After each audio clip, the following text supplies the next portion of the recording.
l'école du jeu, en partenariat avec la boutique L'Imaginaire. Au-delà de vos attentes.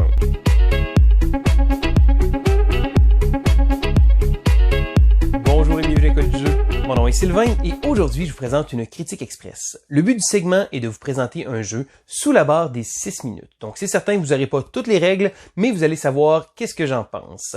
Le jeu que je choisis aujourd'hui se trouve être Wonder Woman Challenge of the Amazons. Alors c'est un jeu de 2 à 5 joueurs d'une durée d'environ 45 à 60 minutes. C'est un jeu de type coopératif qui a été produit par la compagnie Ravensburger. Et là je prends un petit 2 secondes pour vous dire, récemment la compagnie Ravensburger a produit énormément de jeux avec des propriétés intellectuelles fortes. Donc que ce soit récemment sur la chaîne, j'ai parlé de Minecraft, j'ai parlé de Back to the Future aussi, et il y a un paquet de petits jeux comme ça qui sortent. Et là habituellement les gens se disent, ah ben on le sait bien, c'est une façon de faire de l'argent facile, on met un thème connu sur un jeu, et peu importe le jeu, on va savoir qu'il va se vendre. Mais ce que j'ai été surpris de pouvoir constater, c'est que la plupart des jeux que Ravensburger a produits récemment sont plutôt bons. Donc je sais qu'ils ont sorti The Shining, ils ont sorti Jaws, ils ont sorti un Top Gun, ils ont sorti plein de choses, et ce sont tous des jeux qui ont un petit quelque chose de très intéressant. Donc c'est certain, pour Wonder Woman, le thème me plaît beaucoup, je suis un fan de super-héros, bon c'est certain que je suis plus Marvel que DC, mais quand même, donc c'est certain que le thème venait me chercher. Maintenant, on va sortir immédiatement le jeu coopératif le plus important, celui à lequel souvent tous les jeux vont se comparer, c'est Pandémie. Parce que oui, le jeu reprend énormément de points de Pandémie, parce que bon, dans Wonder Woman, en fait, on va avoir un méchant qui va avoir certaines conditions de victoire que ce soit, mais ultimement, on va se déplacer de case en case pour devoir tenter d'enlever des cubes et des choses comme ça. Donc, un peu comme Pandémie, je dirais que les similitudes sont à peu près là, mais en gros, Wonder Woman fait des choses de manière différente. Parce que oui, il y a un méchant, il y a des conditions, et là, il y a différents scénarios qu'on peut faire, différents méchants qu'on peut avoir, et on peut contrôler également différents personnages. Ce qui est intéressant, et le gros problème des jeux coopératifs habituellement, et c'est quelque chose que Wonder Woman réussit à corriger de manière vraiment géniale, c'est le joueur alpha. Pour ceux qui connaissent pas le syndrome du joueur alpha, c'est que lorsqu'on joue un jeu coopératif, il va souvent avoir une espèce de solution optimale. Donc, c'est certain que ce serait idéal si toi, tu pourrais aller là pour faire telle affaire, puis ça. Puis souvent, le joueur qui a le plus d'expérience dans le jeu de société va prendre la tête, donc devenir le leader un peu, mais ça va faire en sorte que ça va être un joueur alpha, donc un joueur qui va systématiquement contrôler tout, pas nécessairement parce qu'il veut contrôler, parce que c'est la bonne chose à faire pour le groupe. Donc moi-même, je m'ai remarqué dans le temps que j'avais tendance à être ce joueur alpha-là, donc chaque fois que je vais jouer à un jeu coopératif, je vais mettre un peu la pédale douce et je vais laisser les autres un peu plus, je vais donner mon opinion de temps en temps, mais je vais essayer de laisser les autres prendre le leadership là-dessus, même si habituellement, bon, je vais avoir plus d'expérience avec le jeu.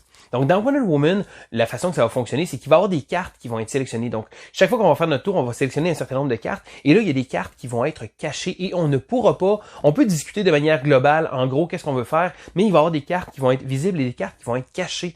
Donc, on ne saura pas exactement quelle carte, justement, que les autres joueurs vont choisir. Donc, on ne peut pas planifier tout au quart de tour. Et ce point-là, je trouve que c'est vraiment le point fort du jeu, c'est justement d'avoir un jeu coopératif où un joueur ne sera pas en mesure de pouvoir contrôler absolument tout ce qui se passe. Bon, c'est certain, j'ai pas essayé tous les scénarios, des choses comme ça. J'ai trouvé que le matériel était de belle qualité. J'ai trouvé ça intéressant de voir, bon, les petits personnages pour les héros. Les méchants vont se contrôler de manière différente. Bon, il va y avoir certains méchants qui vont se jouer complètement différemment de d'autres.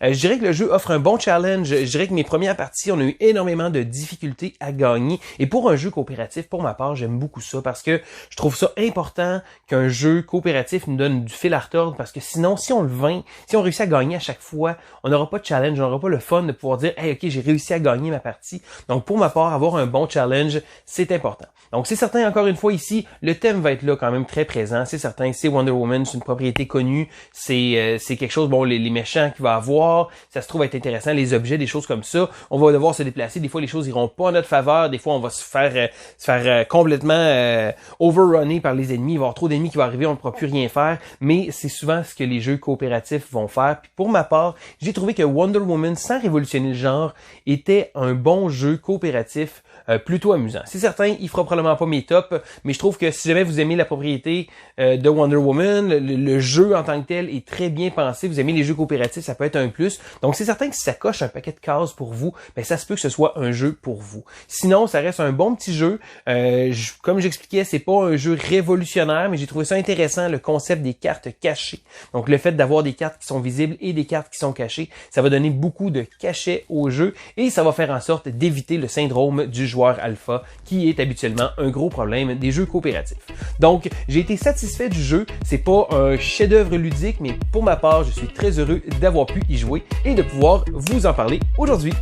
Alors, c'était Sylvain pour l'école du jeu et on se dit à la prochaine!